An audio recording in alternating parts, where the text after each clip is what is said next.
1977 par les 6 premiers groupes d'habitat autogérés, notre association apporte aujourd'hui aux groupes de projet l'expérience de ceux qui ont réalisé leur habitat.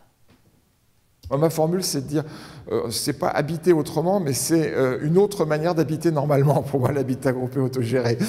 C'est ouvert à tout le monde, je crois. Ça ne demande pas une disposition d'esprit tout particulière. Aujourd'hui, les groupes qui se mettent en place veillent soigneusement à être intergénérationnels, à avoir des jeunes couples avec des enfants comme des personnes âgées. En matière de services, puisque dans le développement durable, il y a aussi le côté social qu'on oublie souvent, c'est-à-dire une vie collective, une vie chaleureuse, une vie de solidarité entre des gens qui ont décidé de le faire au quotidien, par le partage des espaces, par le partage des services, par la convivialité au quotidien que peuvent vivre les gens.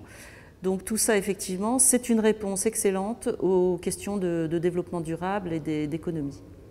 En fait, ces idées de base qu'on retrouve en gros dans tous les groupes, c'est de déterminer un système d'habitat où on ait des relations favorables, agréables entre nous, plutôt amicales, et d'autre part de pouvoir faire plus de choses que dans un logement, donc de se donner des locaux communs pour pouvoir faire des activités complémentaires comme des réunions, des jeux, et puis quelque chose d'utilitaire comme les machines à laver, la menuiserie, etc. Les espaces communs, on essaye de les voir autrement que comme des contraintes, ce qui est en général ce qui est fait par quelquefois les professionnels du logement. Moins il y a d'espaces communs, moins il y a de charges, moins il y a d'emmerdes. Cette forme d'habitat ne doit pas être réservée à des candidats à accession, mais également à des candidats en locatif. Cette formule d'habitat groupé locatif peut être une réponse à une attente importante de jeunes retraités ou de jeunes ménages qui n'ont pas des revenus suffisants et un apport personnel pour envisager l'accession à la propriété. Sur cette idée de locatif groupé, il fallait passer à l'acte, et là c'est simple. On a constitué une SARL avec 5 membres de l'association et on est allé voir des municipalités et des maîtres d'ouvrages sociaux et on a obtenu le premier accord à Chambéry et puis ensuite à Orsay. Ce sont des opérations qui sont extrêmement importantes pour la réflexion d'aujourd'hui sur comment faire des écoquartiers en associant les habitants à la conception. Aujourd'hui, on voit apparaître beaucoup d'écoquartiers qui sont le plus souvent des initiatives des collectivités publiques, des municipalités, mais dans lesquels la participation des habitants n'est pas toujours présente, c'est le moins qu'on puisse dire.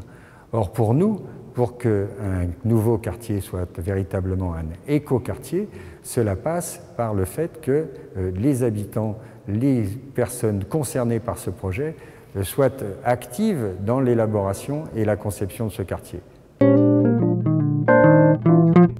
L'association locale sur Grenoble s'appelle les Habiles.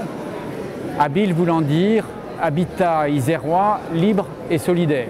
Cette association a décidé, elle existe depuis 1 an, et elle a décidé d'avoir porte ouverte 1 fois par mois dans un lieu connu sur les sites de l'économie solidaire et d'accueillir tous les gens qui, pour une raison ou pour une autre, ont envie de venir échanger pour avoir une information, pour avoir une adresse, pour trouver d'autres personnes. Sur la région grenobloise, depuis 1 an que cette association elle existe, son fichier aujourd'hui, ça doit être 250 noms.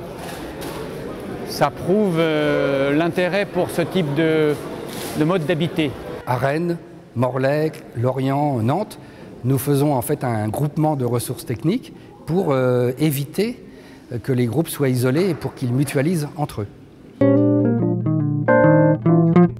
En France, il y a eu une trentaine d'années où il y a eu un urbanisme catastrophique en termes de consommation d'espace. Je crois qu'il y a l'équivalent d'un département qui disparaît tous les 10 ans. Bon, c'est très important. Donc il y a une obligation de répondre à ces questions en faisant des constructions plus économes en matière d'usage de territoire. Bien souvent, on a besoin de l'appui des collectivités locales, l'appui des bailleurs sociaux pour pouvoir monter des opérations à caractère social.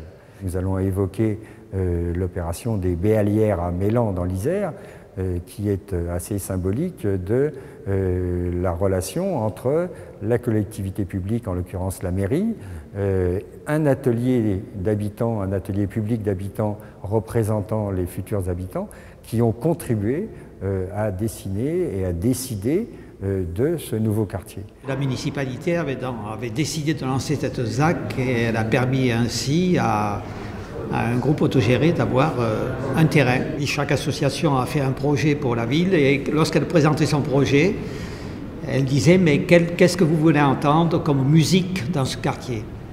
Si vous voulez entendre des oiseaux, il va falloir planter des arbres. Et quelles sont les musiques que vous ne voulez pas entendre? Si vous ne voulez pas entendre les voitures, il va falloir créer dans les logements un côté court, un côté rue, peut-être des buts. Ce qu'il fallait, et on l'a fait, c'est que cette association fasse exprimer les avis des uns et des autres, participe à la dynamique, parce que les projets sont beaucoup enrichis du fait de la dynamique dans les échanges avec les différents partenaires. Il fallait que j'assure le rêve des futurs habitants et puis que je confectionne un plan de structure du quartier qui réponde à ce rêve. Le week-end, je voyais un tas de gens qui venaient, y compris avec les poussettes d'enfants, etc., venir voir la naissance de leur immeuble, venir se rencontrer. C'était un vrai parc, un chantier parc. Et là, je me suis rendu compte qu'on avait réussi le passage. C'est-à-dire que les gens se rencontraient, ils commençaient à prévoir comment, ensemble, ils allaient vivre ce quartier.